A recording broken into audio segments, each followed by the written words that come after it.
Hai, selamat datang ke podcast Borak PPPM. Saya Dr. Nurul Fadni minta bersyukur dari DMU sekali lagi menjadi hos anda pada hari ini dengan tajuk yang sangat seronok. Tajuknya adalah Seronoknya ke Prasekolah.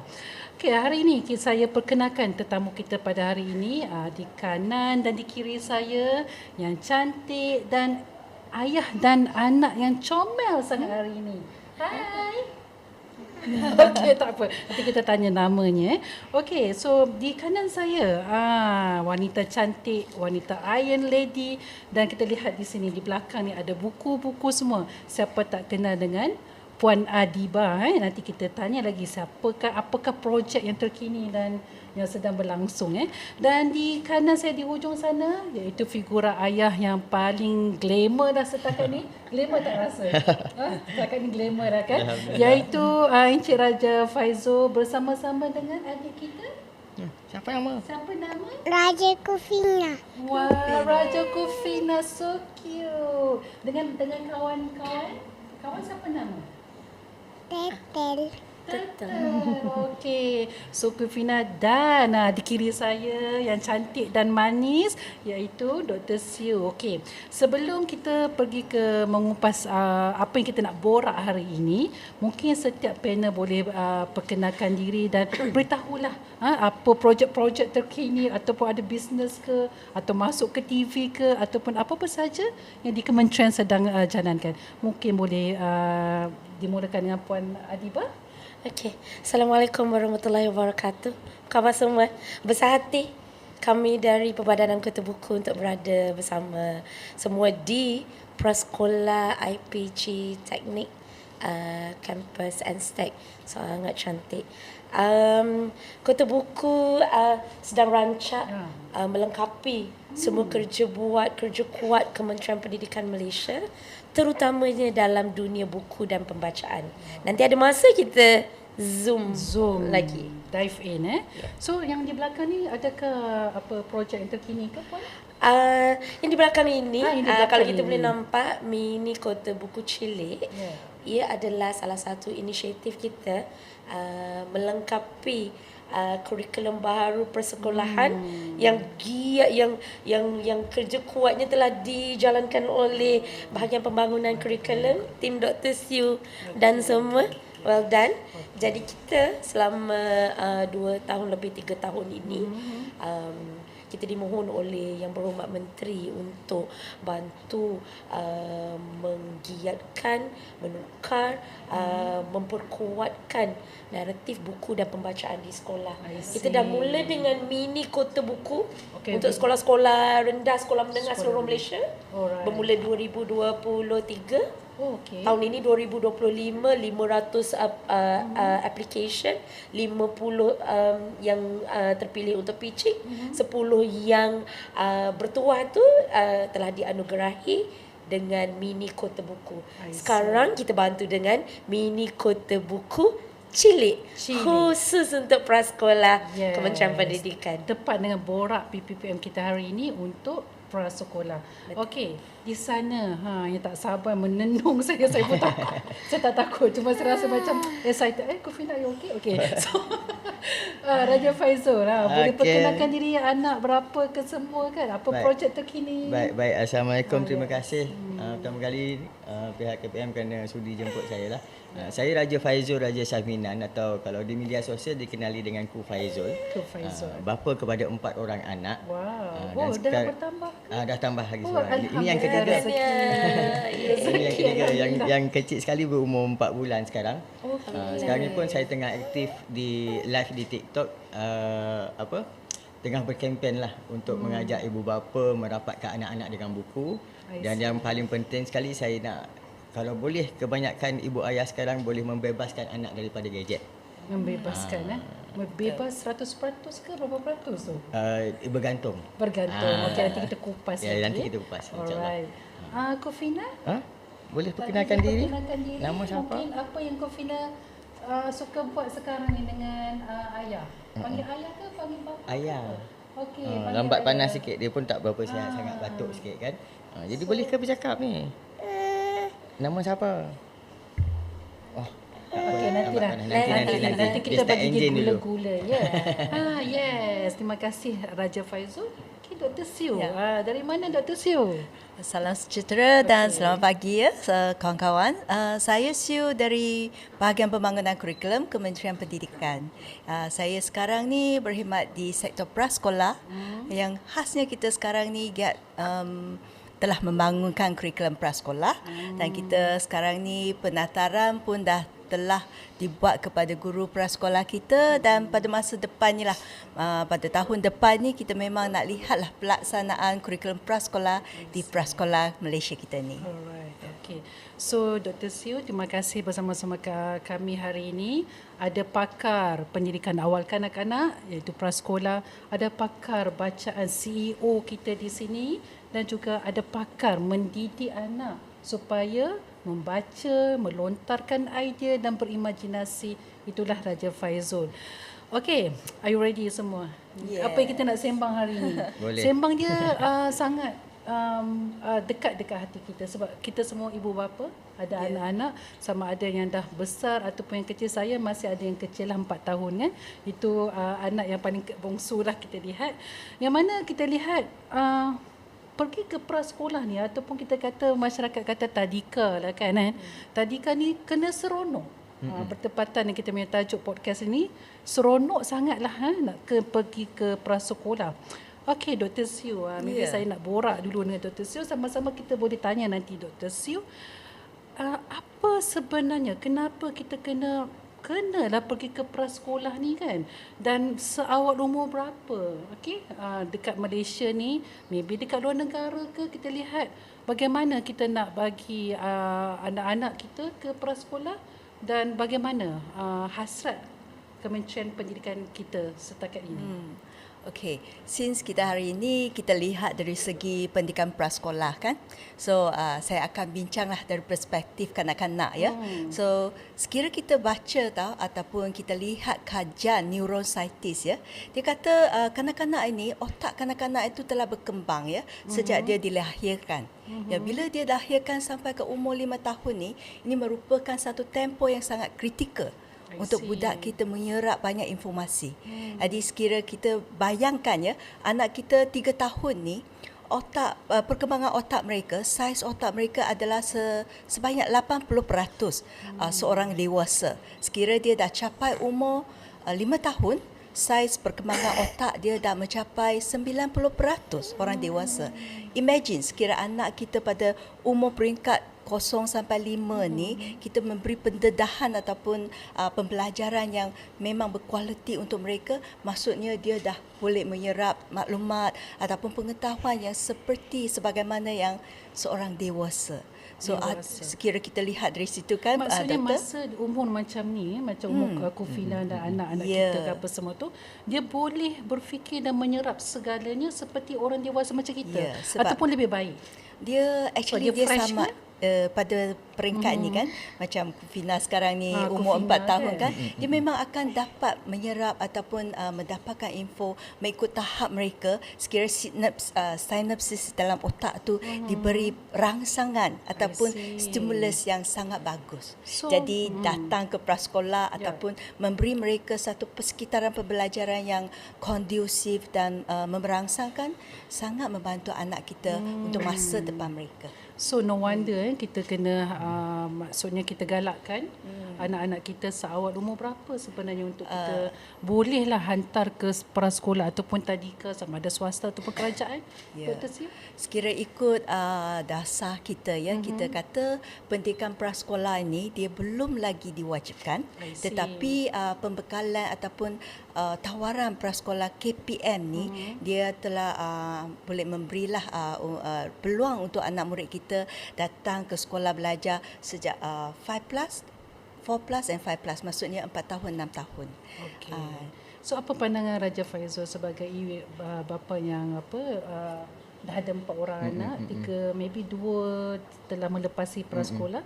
So apa pandangan sebagai ibu bapa dan juga Puan Adiba macam mana? Saya kalau pandangan saya memang saya setuju sangatlah. Kalau dia umur 5 tahun, 6 tahun kita dah bersedia kan. Dah bersedia menekapkan anak hantar ke sekolah. Sebab kadang-kadang ibu bapa dekat rumah ni dia terutama ibu bapa yang bekerja.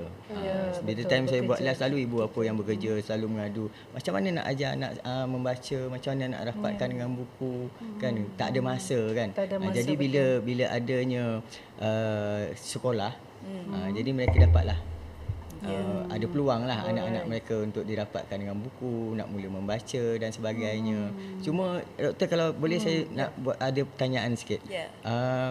Dalam tempoh 0 hingga 4 tahun tu, kalau kita membaca pada waktu dia sedang tidur, macam mana? Ada subconscious mind ke macam mana macam tu? Sekira kita tengok kan, kita kata prenatal education, dia pun memberi satu rangsangan kepada anak kita dalam fetus kan. So kita nyanyi, kita baca, actually kita membantu juga perkembangan fetus itu dalam kandungan ibu kita kan. So dia actually merupakan salah satu cara bagus juga untuk merangsang ataupun membawa anak kita sebelum dilahirkan juga. Ya. Jadi bagi kita ni, walaupun kita kata di prasekolah ni 4 tahun ataupun 5 tahun, 6 tahun baru kita datang ke prasekolah, tetapi di rumah dia pun merupakan satu persekitaran yang membantu perkembangan anak kita. Ya, di rumah. So Puan Adibah, Iron Lady, maybe anak pun dah besar kan. So macam mana kita nak kata peranan tu di rumah, dan bagaimana kita nak pastikan kita memang kena hantar ke tadika tu kan. Memang kita hantar kenapa kan Puan Adibah kan? Saya rasa saya lah antara orang yang ada pengalaman banyak hantar anak ke tadika ni. Saya ada 6 orang anak. Yang paling besar 25. Nampak macam masih paling besar 25, paling kecil 7.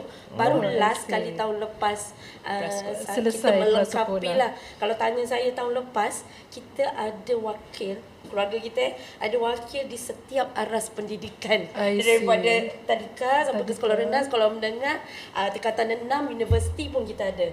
Jadi rasa macam boleh beri sedikit pandangan lah ya.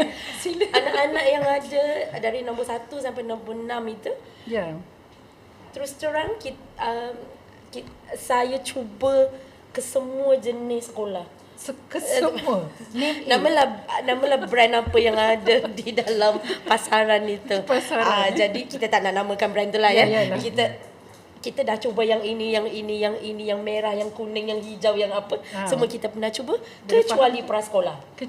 Prasekolah Kementerian Pendidikan. Sebab pernah apply tapi tak dapat. Sama lah kita. Pernah apply tapi tetapi saya nak maklumkan, macam kata tadi, patut atau tak patut, harus atau tak harus. Pada pendapat saya, macam tadi Tuan Faizul sebutkan, kita ibu yang bekerja, ibu ayah yang bekerja ni, kita mengharapkan anak-anak ini membesar dalam satu environment yang berstruktur. Anak-anak umur yang begitu tu, kalau kita beri strukturnya, kita beri rangsangan yang tepat, dia akan lahir dengan begitu bijak dan hebat. Kita tengoklah anak-anak Tuan Faizul macam mana. Jadi kita nak kata apa, kita sebagai ibu ayah, true and true, pelbagai ada yang socio-economic backgroundnya lebih rendah, ada lebih tinggi.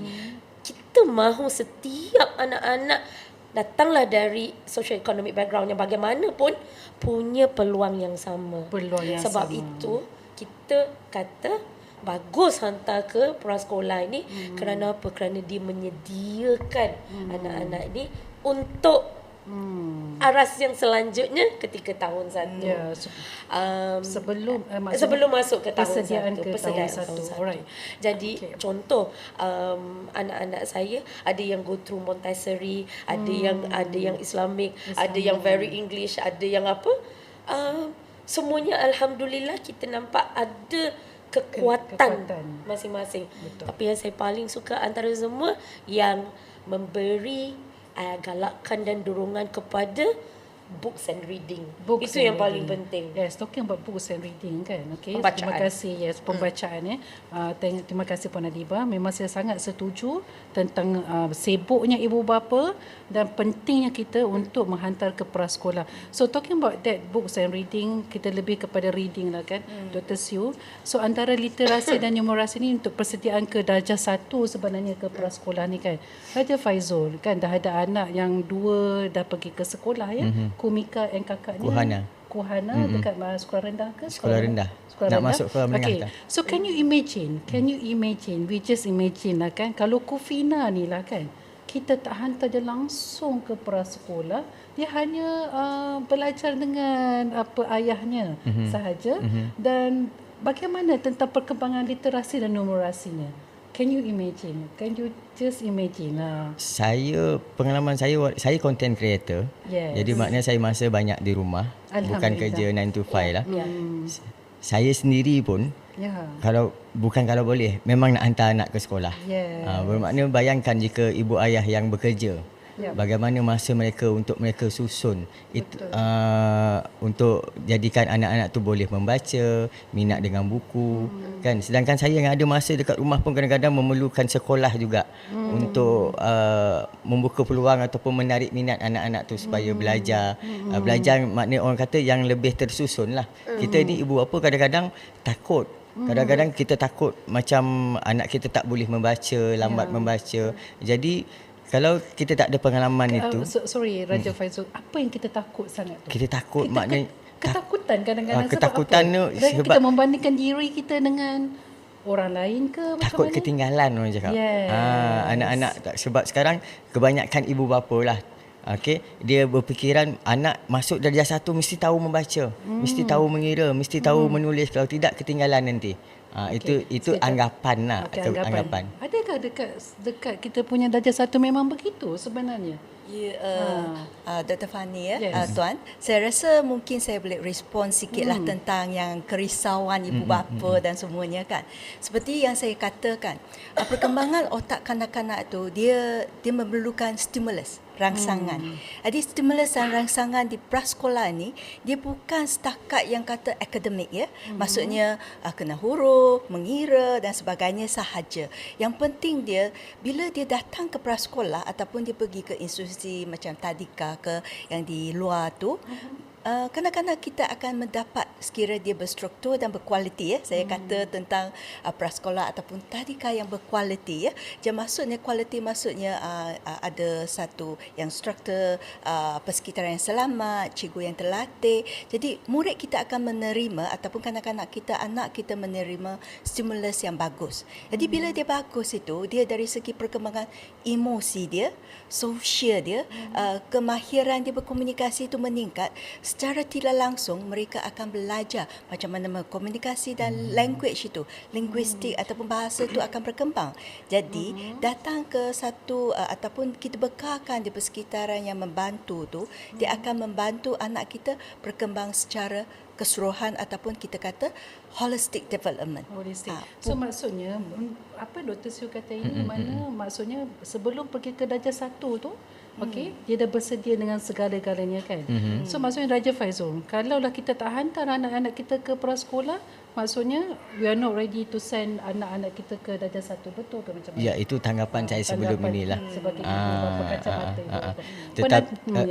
Tetapi sebenarnya kalau ikutkan baru-baru ni memang saya tengah sibuk bercerita dengan para ibu bapa yang banyak mengadu tentang kerisauan tu. Bagi saya kata biarkan anak bermain dulu. Daripada umur 0 hingga 4 tahun tu biarkan mereka bermain dulu, explore dulu. Kalau untuk bab membaca ni tak perlu kita tekankan sangat dulu. Membaca ni bukan sekadar dia boleh tahu membaca perkataan tu. Bila dia minat dengan buku itu pun dah kira maknanya satu proses. Kan kita bacakan. Saya banyak bagi awareness ataupun banyak menggalakkan ibu bapa buat bedtime story. Bedtime story daripada bedtime story tu boleh membangkitkan minat anak-anak dengan buku. Jadi itu permulaan lah bagi saya. Itu maybe daripada ibu bapa. Puan Adibah, apa kita lihat kerisauan tentang prasekolah ini ataupun tentang apa yang maybe isu-isu tentang membaca dalam kalangan kanak-kanak prasekolah ini. Okey, kalau kita dalam dunia perbukuan ni Tuan,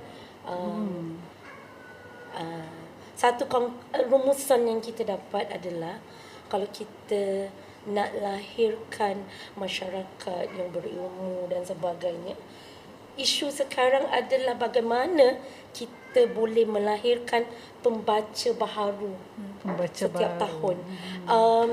Di sekolah kita ada inisiatif Nilam dan sebagainya, tetapi apa responsibility, apa yang kita sebagai ibu ayah terutamanya boleh lakukan di rumah.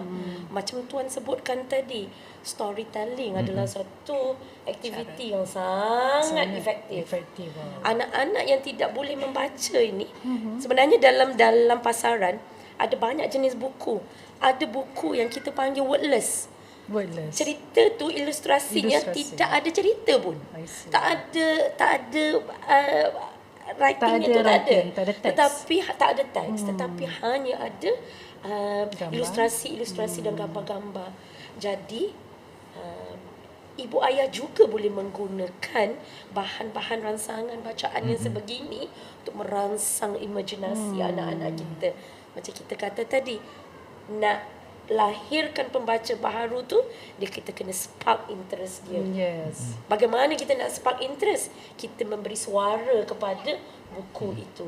Kalaupun tidak kita yang bercerita, buku yang tanpa teks itu, anak-anak sendiri bila dia tengok teks tu, dia boleh bercerita berdasarkan gambar yang ada. Jadi kita di kementerian, kita di Perbadanan Kota Buku, masyarakat, ibu bapa, kita panggil ini whole government, whole society approach. Bukan tugas BBK saja. Kadang-kadang orang kata dah masuk ke dalam kurikulum baru prasekolah. So nanti kita nak Kementerian tanya Pendidikan buat apa? Kota Buku buat apa? Ibu ayah buat apa? Dia bukan satu organisasi atau satu group of people punya responsibility, tetapi collective effort. Terima kasih Puan Adiba. Cuma kita sama nak tambah. Itu nak tambah apa? Saya rasa interesting bila Puan Adiba cakap tentang yang baca wordless book dan semua. Bila kita bincang tentang literasi, actually literasi asas ini dia lebih kepada bukan katanya berapa perkataan boleh dia kuasai. Ataupun ayat dan sebagainya. Padahalnya murid ataupun anak kita yang kecil yang sampai umur 6 tahun tu, dia baca wordless book ataupun picture book yang bergambar tu tanpa teks itu, dia boleh make meanings of the books dengan persekitaran pengalaman mereka. Itu merupakan seorang reader, identity as a reader. Dia bukan setakat kita nak mengajar mereka belajar ataupun baca perkataan. Sekiranya kita dari awal kita kata macam mana kita nak menekan kepada membaca perkataan, hafal perkataan, begitunya kita akan mematikan minat mereka dalam pembacaan. So early reader, emergent reader, actually kita sepatutnya memupuk minat mereka terlebih dahulu. So untuk memupuk minat dan dengan ada bedtime story, lepas tu kita perlukan ada new reader. So back to Dr. Sue again. Macam mana benda ni hasrat daripada ibu bapa, hasrat daripada pakar bacaan dan juga buku kita telah diasimilasikan dalam kurikulum. Macam mana tadi Pak Adiba kata, dah masuk ke tidak dalam kurikulum?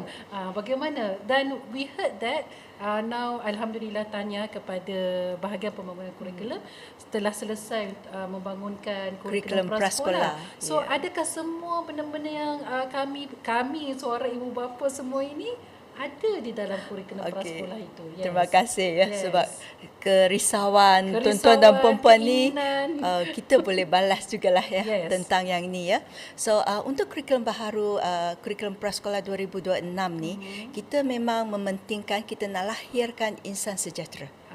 Insan sejahtera tu dia bukan satu yang abstrak, tetapi kita melihat kepada perkembangan dari segi badan dia, minda dia, kerohanian dia. Jadi semua ketiga-tiga aspek ni actually dia boleh dipupuk melalui membaca. Misalnya dia salah satu cara dia membaca. Membaca tu maksudnya membaca secara menyeronokkan, membaca dengan seronok. Dalam kurikulum prasekolah kita kali ini, kita ada memperuntukkan sekurang-kurangnya 30 minit untuk sesi slot ataupun slot baca bersama. Maksudnya pada yes, ya, untuk rutin seharian di prasekolah, storytelling that is very normal, kan, very common kan. Jadi tapi kita memperuntukkan lagi 30 minit itu kita nak memupuk minat dan budaya.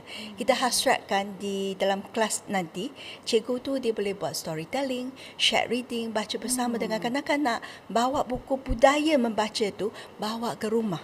Dari rumah boleh bawa ke sekolah pula. Saya tambah sikit sikit. berkenaan ini. Sebenarnya tuan-tuan dan puan-puan yang lihat skrin ni tak boleh nampak, kita ada satu lagi bahagian dalam prasekolah yang baru ni. Kita sediakan satu sudut untuk bacaan, storytelling, bercerita untuk kanak-kanak untuk melengkapi prasekolah 2026 kurikulum baru yang Dr. Siu sebutkan. Saya nak tambah sedikit tentang bagaimana mulanya idea menyediakan itu. Kenapa? Yang berhormat Menteri Pendidikan YB Fadlina Siddiq, beliau sendiri maklumkan kepada saya, Puan Adibah, kalau kita nak bercerita tentang memastikan anak-anak di sekolah rendah, sekolah menengah membaca, kita mesti mula di prasekolah. Dan Puan Adibah, tolong bantu kita untuk wujudkan sesi membaca, contohnya para ibu dengan anak-anak. Kita duduk, tim Kota Buku kita duduk dan kita tabulatekan, kita kata okey, daripada banyak-banyak elemen dalam mini Kota Buku cilik ini, dia ada satu elemen yang kita namakan sebagai kelab keluarga membaca. Jadi kita nak kata apa, dalam prasekolah KPM yang baru ni yang kita sangat excited ni, dia ada satu komponen di mana yang tadi 30 minit BPK put aside untuk reading, storytelling dan sebagainya tu, kita nak luaskan. Bukan hanya cikgu tu membaca bersama dengan anak-anak, kita juga nak ajak ibu ayah, aunty, uncle, atuk, nenek yang boleh bercerita dengan anak-anak ni, datang ikut jadual yang cikgu prasekolah tu sediakan, datang ke prasekolah, ambillah buku-buku yang cantik-cantik yang kita dah sediakan. Kalau nak buat homework dulu, balik nak praktis kat rumah boleh. Datang masanya itu, hadir ke prasekolah dan membaca bersama anak-anak ini. Ini adalah contoh bagaimana Kementerian Pendidikan memastikan adanya kolaboratif antara kerajaan dan juga masyarakat ibu apa. Sekali lagi saya nak tekankan di sini, tugas kita tu dia bukan satu bahagian, satu organisasi, satu orang. It's a whole society effort. Kita jadikan anak-anak ini generasi yang suka membaca. Pembaca baharu. Pembaca baharu. So macam mana Puan Adibah cakap tadi, ibu bapa akan dijemput ke prasekolah. Macam mana Raja Faizul, kalau lah Kufina tahun depan ke prasekolah ke tadi ke mana-mana, macam mana komitmen sebagai parent tu membaca dan sebagainya. Tapi Raja Faizul dia dah boleh dah terror kan. Nanti banyak prasekolah jemput. Yes. Apa pandangan sebagai ibu bapa tu? Maybe ada apa yang perlu disediakan kepada ibu bapa tu? Masa Saya kalau bab kanak-kanak ni, kalau tentang pendidikan ni, nombor satu lah saya taruh. Nombor satu. Jadi mana ibu bapa sekarang perlu sedar ya bahawa perkembangan anak-anak tu bermula daripada rumah sebenarnya. Dia nak minat membaca ke, dia nak belajar tentang apa-apa ke, kan, semuanya bermula daripada rumah. Jadi ibu ayah perlu merangsang anak itu. Macam saya, konsep saya dekat rumah, buku tu saya jadikan sebagai mainan. Jadi kanak-kanak kan fitrahnya bermain. Jadi kalau anak yang pertama dulu, belum ada pengalaman, anak pertama dulu agak saya macam push juga. Bila nak ajar dia membaca tu, saya pastikan dia tahu ABC, tahu suku kata. Kemudian bila saya tengok, oh ini tak boleh ni dia macam stres. Kan, anak-anak dia macam stres. Bila kita push sangat dia stres, ini dah tak jadi satu benda yang menyeronokkan. Sepatutnya buku adalah satu benda yang menyeronokkan. Kan, membaca juga adalah satu aktiviti yang menyeronokkan. Baru benda tu jadi sesuatu benda yang bagus. Kalau kita push apa semua, dah jadi macam pekerjaan pula untuk anak-anak kan. Untuk anak-anak tu tahu membaca, tak jadi seronok. Jadi bila masuk anak kedua, ketiga, saya dah mula storytelling tadilah. Storytelling. Bercerita lebih Masa malam atau tengah hari atau pagi? Kalau dulu mula-mula start malam, bedtime I story see. malam, tapi bila dah banyak masa, setiap masa kadang-kadang. Setiap Macam masa Fina tu dia tak kadang-kadang dia bangun tidur dia minta. Oh, I see. Dia minta Dah jadi kadang-kadang budaya. sampai siap tolak. Siap tolak. Siap cakap hari ni 3 chapter je. 3 chapter. 3 chapter je. Kalau tidak satu buku dia minta saya habiskan. I see. Kan. Alhamdulillah. Jadi tapi sebenarnya benda tu kita kena enjoy. Kena enjoy, kena layan proses pembesaran anak tu sepatutnya kita layan dengan gembira. Sebab anak-anak ni adalah satu nikmat terbesar dalam rumah tangga. Jadi itu juga mereka juga adalah pemimpin masa harapan. Kita tak tahu dah besar nanti boleh menyumbang kepada negara dan sebagainya. Jadi saya amat menyokong penuhlah. Gembira saya dengar saya dengar hari ini tentang adanya silibus yang sebegitu kan. Kalau sebelum ni fikiran saya ialah ibu ayah kan, sebab sebelum ni hantar anak ke swasta kan. Ingatkan kalau di sekolah kerajaan dan sebagainya, anak tu kena bersedia dengan tahu ABC, tahu suku kata dan sebagainya kan. Tapi bila dengar pencerahan ini rasa wah seronok kan, bermaknanya silibus tu telah disusun menjadi satu benda yang ibu ayah akan kurang risaulah selepas ni. Okey. Itu Raja Faizul. Terima kasih Raja Faizul. Okey, itu kita nampak seronoknya di rumah dengan ada ayah begini, dengan ada semangat begini. Tetapi macam mana kita nak pastikan benda tu benar-benar berlaku di sekolah? Seronok yang membaca, seronoknya Emilia Yusof, kelas seni seronoknya. So bagaimana kita nak apply benda tu betul-betul berlaku di kelas prasekolah kita, Doktor? Dr. Fani, jangan cabaran risau. Kita kan. Risau ni ibu ya. ni. Saya rasa kita tak risau sangat sebab memang membaca buku cerita or storytelling memang dia nature kanak-kanak kita. Jadi cikgu kita saya rasa bila diorang ada diberi latihan tu, melalui latihan semua tu, cikgu memang telah dilatih macam mana nak bercerita. Tetapi setakat mana terror dia boleh bercerita tu, itu satu perkara yang lain lah. Betul. Tapi dalam kurikulum baru ni kita memang memberitahu ataupun kita wawarkan kepada cikgu bahawa di kelas nanti, di kelas prasekolah, kita expect ataupun kita hasratkan ada sudut bacaan, sudut pembelajaran yang memang merangsangkan, yang tadi kita echo balik rangsangan tu bukan setakat membaca kepada kanak-kanak kita je, tetapi rangsangan tu daripada penyediaan persekitaran bacaan yang bagus, penyediaan persekitaran bacaan yang cozy dan menarik minat budak itu datang ke sudut itu, dan juga pemilihan buku yang sesuai dengan tahap murid kita sangat penting. Bukan sebarangan buku cikgu boleh pilih dan tunjuk kepada kanak-kanak anak-anak kita, sebab semua tahap murid kita ni, semua tahap anak-anak kita ni dia berbeza. Jadi buku yang menepati tahap perkembangan mereka baru sesuai untuk merangsang mereka dalam pembelajaran. Jadi yang ini yang kita memang hasratkanlah ataupun kita telah menatarkan kepada cikgu prasekolah untuk menggunakan kurikulum baharu ini. Ya, Dr. Fani lagi satu, mungkin di pasaran ni mungkin kita pun perlukan buku yang berkualiti. Di kalangan ibu bapa sekarang kita ni, sekiranya kita beli buku tak ada perkataan, dia rasa susah hati nak bayar banyak kan. Untuk buku yang ada gambar aja tapi tak ada perkataan, dia rasa susah hati. Tetapi buku bergambar itu yang mungkin dia merupakan salah satu sumber pembelajaran anak kita. Talking about that, Dr. Terima kasih.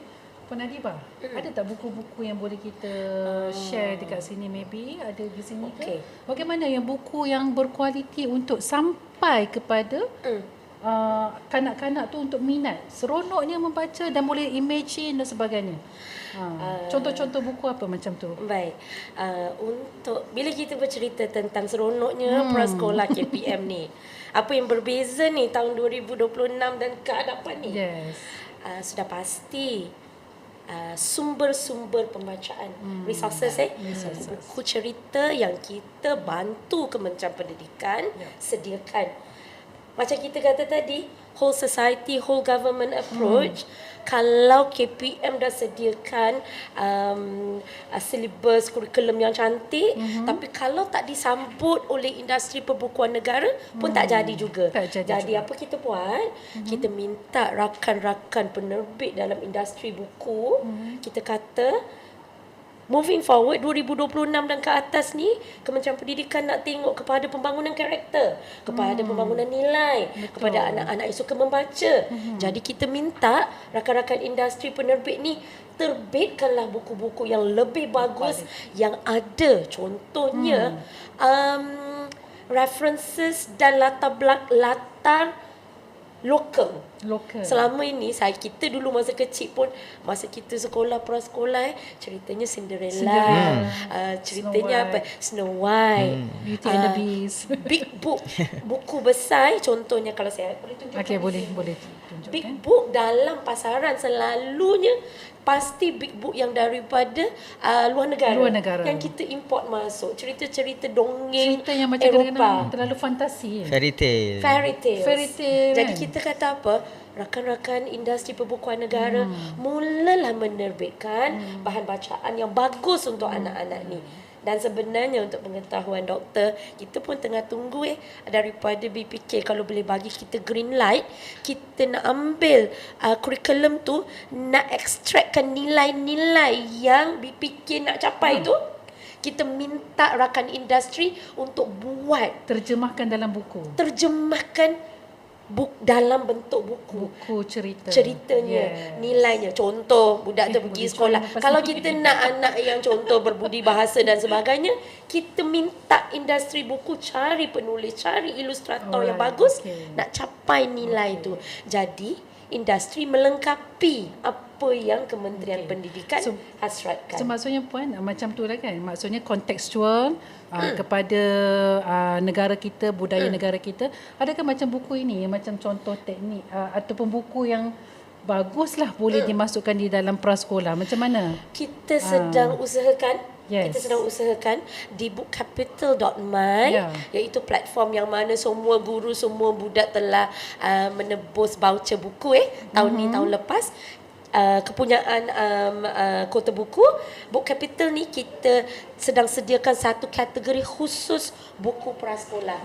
Jadi bukan hanya prasekolah, sekolah Kementerian Pendidikan boleh beli, ibu ayah pun boleh beli juga secara runcit. Boleh order, dia macam Shopee jugalah, dia macam Amazon.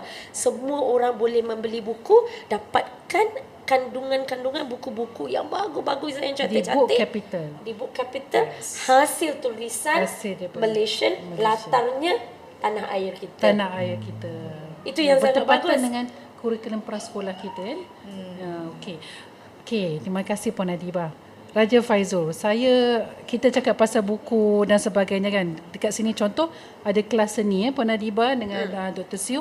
Saya nak bertanya lah, bila saya tengok video dekat IG saya follow apa Raja Faizul, komika ni, abang kepada Kufina, dia bukan saja pandai berpantun, tetapi dia suka STEM STEM, dia suka sains sebagainya. Essentially apa media ataupun konten buku yang Raja Faizul dedahkan kepada anak-anak sebenarnya. Selain saya tengok macam motu Islamik ke apa semua kan. So macam mana tadi Puan Adibah kata, kena contextualize kepada kita punya budaya dan sebagainya. So Raja Faizul sebagai bapa yang saya rasa cemerlang lah kan. Alhamdulillah. Apa yang telah saya sebenarnya nombor satu, saya pegang agama. Allah Rasul dan Allah Rasul itu agama nombor satu. Okey. Yang kedua, saya tertarik tadi tentang budaya. Tentang budaya. Kalau tengok konten-konten saya, anak-anak saya pun lahirnya, naiknya pun, viralnya pun disebabkan pantun. Ya, betul. Pantun. Jadi mereka create sendiri ke pantun tu saya reka dan minta dia hafal. Sebab pantun-pantun yang saya sampaikan tu dan yang saya reka tu adalah untuk memberi saya mengajar mereka tentang Nabi, tentang Rasul, tentang baginda Rasulullah. Jadi untuk mengingatkan mereka tentang nama-nama sahabat, nama-nama ahli keluarga baginda Rasulullah, saya jadikan dia pembayang pantun tu. Kemudian daripada segi maksud pula, maksudnya adalah tentang nilai-nilai murni, yang saya nak terapkan kepada anak-anak. Jadi dia jadi serampang dua mata. Pembayangnya untuk mengingat sejarah ataupun tokoh-tokoh, dan maksudnya adalah nilai-nilai murni yang untuk kita amalkan dalam kehidupan. Jadi itu pantun. Daripada bila saya dengar doktor cakap tentang budaya tadi, wah bagus. Kan? Budaya tu jati diri. Jati diri bahasa kita kan, jati diri. Jadi dengan kanak-kanak lagi satu, kanak-kanak dia suka rhyme. Jadi dia suka rhyme, dia suka melodi. Jadi dengan menggunakan pantun, mereka akan berminat untuk menghafal. Itu daripada situ juga boleh membuatkan mereka fokus. Okey, sebut tentang Mika tadi, daripada segi bahasa pantun tu saya didik di rumah lah. Tapi ibu ayah ada di sini. Okey, dia ada di sini. Oh, ada. Tapi ini ibu ayah mungkin terperanjat. Oh yes. Okey, mungkin sebab ramai juga yang bertanya saya macam mana Mika boleh minat STEM, minat sains apa semua. Memang dia cemerlang di sekolah, alhamdulillah. Daripada darjah 1 sampai darjah 4. Memang maksudnya dia darjah 4 sekarang cemerlang dah semua kan. Sebab memang dididik daripada kecil untuk membaca banyak konten ke apa semua kan. Ya. Yes, okey. Daripada 1 sampai darjah 4 alhamdulillah TPC. Subjek sains. Dia punya tu subjek matematik. Tapi saya tak pernah ajar pun mereka tentang matematik dan sains di rumah. Okey. Macam mana apa yang saya buat, saya minta Mika tu fokus di dalam kelas. Fokus di dalam kelas. Saya tekankan sangat-sangat. Dalam kelas bila cikgu mengajar fokus, balik nanti ayah tanya. Saya sebenarnya bukanlah sejenis ibu ayah yang rajin balik sekolah selak buku anak, suruh ulang kaji, ajar. Saya pun matematik agak kurang sikit lah kan, tentang sains dan saya memberi kepercayaan sepenuhnya kepada guru-guru. Tapi kita kena siapkan anak-anak dengan adab. Kita kena siapkan anak-anak dengan cara untuk menghormati guru. Sebab benda ni dia bukan sekadar pembelajaran, dia mengenai tentang keberkatan. Di mana bila kita menghormati guru, jadi sesuatu ilmu tu akan mudah untuk anak serap. Jadi bila kita menghormati guru rasa suka, guru rasa tenang. Jadi ilmu tu boleh disampaikan oleh guru dengan rasa ikhlas. Bila ada keikhlasan itu yang anak-anak boleh menyerap dengan baik. Jadi semuanya menyeluruh lah. Daripada rumah. Nak ni sasiah lah. Kita sediakan anak dengan sasiah yang baik. Jadi anak kita pun mampu jadi secemerlang komika. Kerana kita pun tak pandai juga di rumah tu. Cikgunya cikgu yang sama. Ya, betul. Melalui proses training yang sama oleh kebaca. Betul. Okey. Jadi betul. Dr. Sri nak tambah apa? Betul. Mungkin saya boleh tambah yang tadi Tuan Faizul kata tadi itu kan, dari segi penerokaan dia kan. Pembacaan tu bukan sahaja setakat macam bahasa ataupun hanya nilai kita kan, nilai budaya, dan kita juga membuka minda anak kita kan tentang penerokaan dunia fantasi dia awal-awalnya, tetapi bila mereka dah mula meneroka, mendekati dengan buku, mereka meneroka. Bila meneroka akan mengembangkan yang kita kata minda ataupun kita kata intellectual itu. Dari segi kognitif intellectual tu dia dah berkembang. Jadi penerokaan tu ada merangsangkan minat mereka untuk cari ilmu mereka. Jadi saya rasa membaca tu merupakan salah satu cara lah untuk membawa anak kita supaya boleh berkembang macam komika, kakak komika lebih kan lebih berjaya dalam pembelajaran mereka tu. Jadi bukan secara drilling, tetapi kita mendedahkan mereka satu peluang ataupun platform untuk mencari ilmu tu. Mencari ilmu dan minat kepada ilmu tu dengan bukan paksaan kan. Alright. So saya rasa kita dah time. So maksudnya semua kita boleh nampak bagaimana pentingnya prasekolah, bagaimana kita kena pastikan keseronokan, kegembiraan kanak-kanak tu daripada umur kecil tu sehingga ke prasekolah itu masih berlaku. Okey, dia seronok ke prasekolah, dan bagaimana teknik membaca yang betul dan buku-buku yang patut kita pilih. So sebelum kita say bye-bye podcast ini, maybe lah yang terakhir daripada setiap panel So we start from Raja Faizul. Okey, bagaimana nasihatlah kepada kami ibu bapa kan semua kan nak timbulkan keseronokan dalam kalangan kanak-kanak untuk pergi ke sekolah dan di rumah. Last word maybe Raja Faizul? Untuk menimbulkan keseronokan, kita harus sedar bahawa anak-anak kita ini perlukan pendidikan. Pendidikan ni adalah satu perkara yang sangat penting.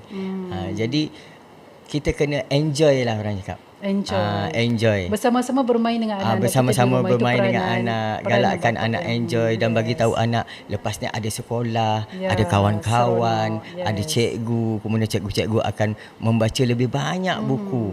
Kan, lagi banyak benda-benda menarik yang akan dapat di sekolah, bermain bersama kawan-kawan. Jadi saya sudahi dengan satu pantun lah kan. Pantun ni pun baru saya reka lah untuk baru rasa macam okey. Ikan belanak ikan sebelah. Burung pegar si burung emu. Hantar anak ke prasekolah, seronok belajar menuntut ilmu. Puan Adiba nak pada Saya tak ada pantun, tak pandai. Yes, Puan Adiba. Yes, so last word, maybe last advice kepada semua.